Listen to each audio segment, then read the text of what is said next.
to Cal State Fullerton's The Report, news, views, and info to go. I'm Tucker Tashton. I'm Valerie Strepferman. And I'm Sarah Fenton. Many teachers were honored this month. Few were given awards, and a memoriam for a fallen contributor was conducted here on campus. Also, as fees increase, students rally up. The Student Rec Center may be getting improvements done soon, and a new play opened this month. CSUF is well into its spring semester, and homecoming was as bright as ever. A look into the festivities a little later into the show. But first, students are fighting a proposed $240 fee increase. During a meeting with the Associated Students Incorporated Board of Directors held on February the 4th, graduate student Ryan Quinn asked board members to sign a petition against the proposition. The fee increase was proposed as a way for students to get improvements to the school, such as a 24/7 library initiative and an upgrade to the university Wi-Fi networks. Despite efforts to raise funds for the school, CSUF receives the least amount of state funds amongst all of the CSU campuses. The Student Success Initiative was made and asked for students to pay for more potentially provided services. Many programs in the CSU have been taking hits, but one of them is facing a shortage of students. CSU schools have been turning away potential nursing students for their programs due to budget constraints and low staff. To make up for lack of funds, CSU has recently asking for state funding, calling for a 5% increase of funds. This would be one of the first years they would receive additional funding in the budget. CSU Director of Public Affairs Mike Uvenkamp hopes the increase of enrollment will also be an increase in staff. Currently, CSUF offers bachelor's, master's, and doctorate degrees to its students. Since the smoking ban was enforced on campus last summer, smoking has decreased on school grounds, but not completely. University officials have acknowledged that there is still more work to be done when it comes to maintaining a smoke-free institute. The rise of cigarette butts littered around campus has shown this to be an ongoing issue with individuals who choose to disregard the policy. 2 campus officers were honored recently for their work in stopping and arresting drivers under the influence. The Ashley Nelson Award, named after the former CSUF student who was killed by a drunk driver in 2007, is presented to those who work against impaired driving. The 2 recipients were University police officers Carlton Bridgewaters and Stephen Nelson, no relation. Both were presented the award by State Senator Lou Correa. Ashley Nelson's parents were also in attendance and personally thanked the officers for all their hard work. Having left behind a long legacy of service at Cal State Fullerton, Giles T. Brown was recognized in a memorial service that recently took place right here on campus, honoring not only his devotion to the university for 23 years, but also his generosity in gifting CSUF with more than $1 million in donations. His contributions improved the annual fund, the Fullerton Arboretum, the Pollock Library, the History Department, and also benefited an outstanding master's degree thesis award. Brown had passed away this past December at the age of 97. The family has requested that anyone wishing to make any donations in Brown's memory may contact the Giles T. Brown Endowment for Graduate Studies. A driver crashed into a tree in Fullerton, splitting the vehicle in half. The unnamed 20-year-old driver reportedly was driving on West Ash Avenue in Fullerton when he lost control at an intersection and crashed into a tree. The car was stopped by the tree before it reached a nearby home, but the driver was moderately injured. He was hospitalized. Police are investigating whether or not the driver was under the influence.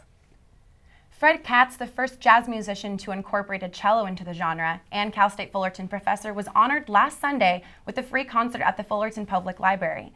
Katz died at the age of 94 in September last year. He taught anthropology here at CSUF and was an original member of the Chico Hamilton Quintet. Friends of Katz, which included top recording artists, paid tribute by sharing stories of their fellow musician and performing the late cellist songs. Filing your income taxes can be a monumental task. Thankfully, you don't have to do it alone. The Volunteer Income Tax Assistance Program helps students hoping to complete their state and federal tax returns by offering seminars and one-on-one assistance. For 7 years, the VITA program has walked students through the filing process with free service so long as you provide a valid ID, Social Security, and your W-2 forms. To qualify, you must make less than $58,000 a year. The VITA workshops will be held until April 12th in Mahalo Room 2113. Service hours are Thursdays from 7 p.m. to 9:30 p.m. and Friday and Saturdays from 9 a.m. to 1:30 p.m. CSUF's greatest honor given to alumni is the Vision and Visionaries Award. This award is given to alumni who are recognized as top leaders in their field and exemplary Titan alumni. Alumni were celebrated with an evening showcase on February 13th. Also showcased was a musical performance by alumni Aaron McNally. This year, honorees are Daryl F. Jodoin, Joseph G. Cervantes, Daniel K. Huckabee, and Julie K. Miller-Phipps. Congratulations to the 4 of them. UC Irvine students campaigned to convince President Barack Obama to speak at their commencement ceremony. A campaign began with students writing letters swaying the president to visit them. UCI believes they have a secret weapon in their basketball star Mamadou Niadé, who has given a video invite to Obama, who is known as a basketball fan. If the school succeeds in their efforts, they plan on hosting their ceremony at the Angel Stadium in Anaheim. It would also be 50 years since a president last spoke at UCI. Traditionally, hundreds of colleges and universities invite the president to commencement. Their prospects are unclear for now, but a decision will be made by April. The California Art Education Association has given the Outstanding Higher Education Art Educator of the Year award to Professor Elizabeth Holster. Holster has over 30 years of experience in teaching students with a focus on quality education and passionate teaching. She is also a member of the CAEA. Aside from working as a liaison for professional development, she advises new art educators entering the workforce. Displaying graduate student art is always a source of pride for CSUF, and having displays at the Brea Art Center is no exception. The MFA Biennial Emerging Artists Exhibition has been created in order to introduce the community to artists from Southern California schools and universities. CSUF Masters of Fine Arts will have their work displayed along with artwork from students of UCI, UCR, and Cal State Long Beach.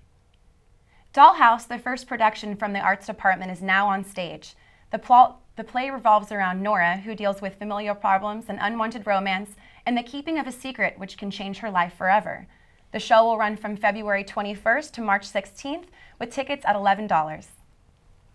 It's homecoming week here at Cal State Fullerton. Let's check out the festivities. Homecoming at Cal State Fullerton started out with a bang on Tuesday during the sculpture contest hosted by Titan Task Force. So I'm out here on day 2 of homecoming week. I'm out here on Titan Walk. We are currently having the Titan Pride Sculpture Contest, so a bunch of different ASI organizations and different on-campus organizations. We're given some boxes by Titan Task Force, and everybody's supposed to design the boxes in such a way that shows their Titan Pride. People vote for the best sculpture by giving spare change, which is then donated to Camp Titan, a student-run organization that helps underprivileged kids attend summer camp. And we'll take them up. A lot of them maybe haven't had the opportunity to do something like this before, don't really get out of their house very much, their family doesn't have the financial capability to send them to a camp, so we try to do it for them. And it's entirely funded by students, which is really cool, by events like this, by Greek Week, by ASI student fees. The event ended with free pizza, giveaways, and hair coloring with a Titan Pride twist. The homecoming festivities were held on February 15th at the Student Recreation Lawn and the Titan Gym as a celebration of coming together to support Cal State Fullerton men's basketball team. This event features pre-game festivities to get the Titan family hyped up for the game. Activities included basketball, face painting, hamster balls, and balloon art. It even showcased performances from Cal State Fullerton's award-winning dance team, cheer squad, and cultural clubs like Spica and Baile Folklorico. In-N-Out was served before the match. Both alumni and students have memorable experiences from the homecoming event. I like all the free stuff that we get, and I don't know, it's just a fun environment and like show our school spirit and stuff.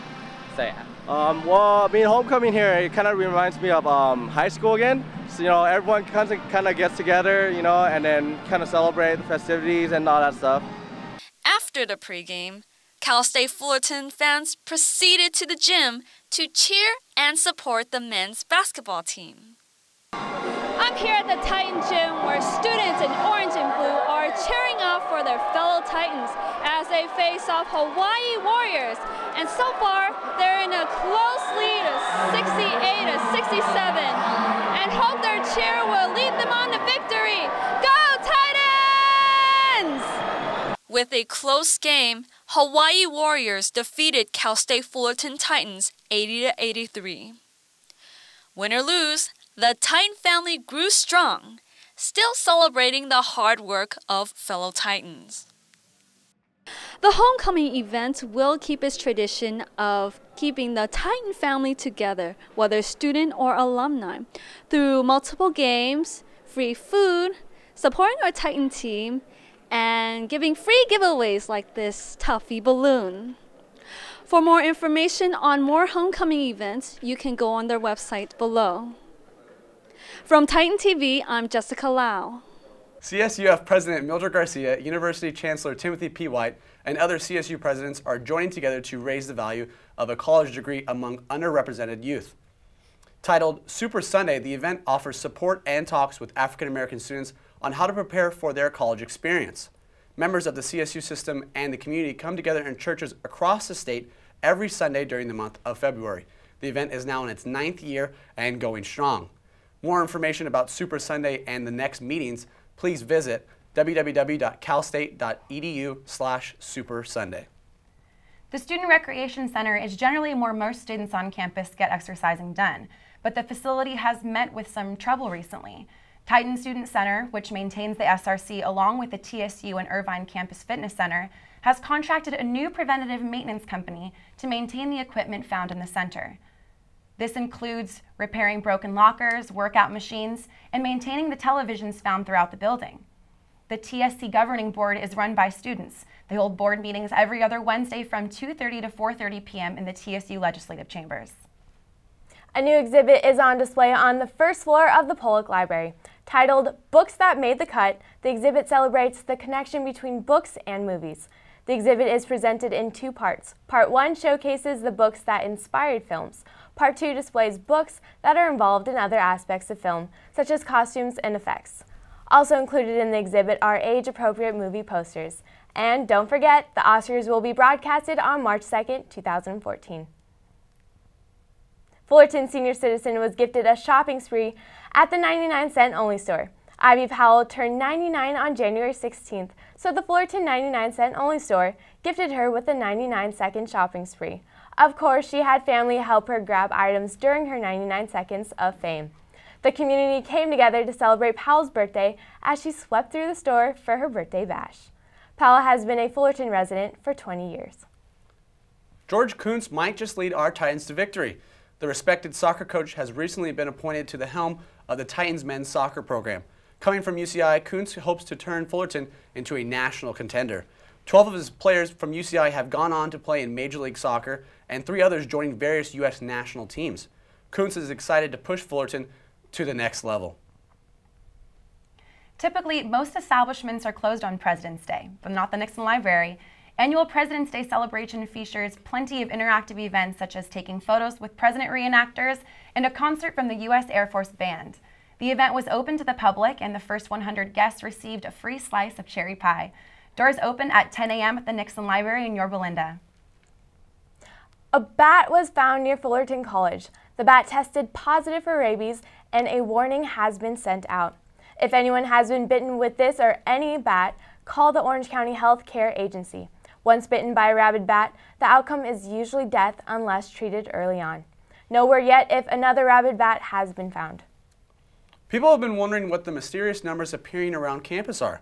Well, it's a campaign to raise awareness about the rising national debt. The campaign is being captained by the CSUF Up to Us team that aims to inform people about the national crisis. The team is also competing with 23 other campuses as part of the Up to Us campaign, which is sponsored by the Clinton Global Initiative. The winning team will be awarded $10,000. Titans are heading to Atlanta. From February 23rd to the 26th, the 2014 GEO Congress National Competition will be held in the Big Peach. Out of 16 collegiate teams across the nation, Fullerton civil engineering students were this year's top qualifier for the GEO Wall Design Competition. They will be presenting their first place design of a stabilized earth wall. Also heading to Atlanta are 2 civil engineering graduate students that qualified for their research in GEO post-competition. The student's faculty advisor is Bindan Tawari. The Monster Tool Company has recently donated tools to the College of Engineering and Computer Science. The tools are valued at $82,000. The donation will help CSUF's Formula-style racing team in building the Titan 7 race car for the collegiate competition. The SAE Collegiate Design Competition will take place in Lincoln, Nebraska in June. The international competition is meant to showcase students' designs and test the performance of a real vehicle.